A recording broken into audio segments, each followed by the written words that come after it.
आज हम एक बहुत कॉमन टॉपिक के बारे में बात करेंगे विच इज़ ब्रेकअप। ये फ्रेंडशिप में भी हो सकता है, ये रिलेशनशिप में भी हो सकता है। कोई एक ऐसा इंसान जिससे आप बहुत ज़्यादा अटैच्ड हैं और due to some of the reason कि आप दोनों की बात होना बंद हो जाती है, या ब्रेकअप हो जाता है, रिलेशनशिप ख़त्म हो जाता है, या आपको पता ही नहीं है किसी अनसर्टेन रीज़न की वजह से कि आगे बात होगी भी कि नहीं। अब इस सिचुएशन में होता ये है कि कल तक जिस इंसान से बहुत ज़्यादा बात हो रही थी या वो आपकी दुनिया में बहुत इन्वॉल्व था, एक दूसरे के साथ आप बहुत ज़्यादा अटैच थे, आज वो आपकी लाइफ में ड्यू टू सम रीज़न्स नहीं है। तो अब वहाँ पे सिचुएशन ये होती है कि दुखी होना या गुस्सा आना इट्स जेन्युइन थिंग।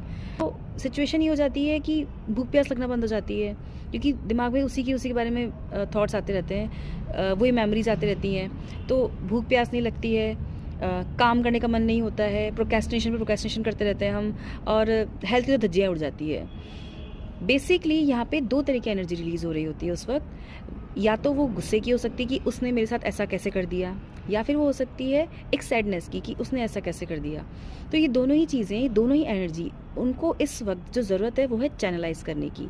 आपको इस एनर्जी को, बिकॉज दोनों एनर्जी है, तो आपको इस एनर्जी को एक सही डायरेक्शन देने की ज़रूरत है। और वो डायरेक्शन हो सकती है कि जो भी काम आप कर रहे हैं उसको रूटीन से फॉलो करें। जो भी चीज़ें उस इंसान के साथ होते हुए कर रहे थे वही चीज़ें अब भी करें, मतलब अपने डेली रूटीन को फॉलो करें। लाइक खुद की हेल्थ पे ध्यान देना, जो आप खा रहे पी रहे हैं वो सब चीज़ें करते रहें।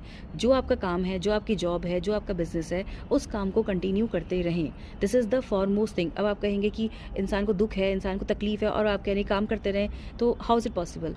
Actually this is the time where you have to take care of your self. सबसे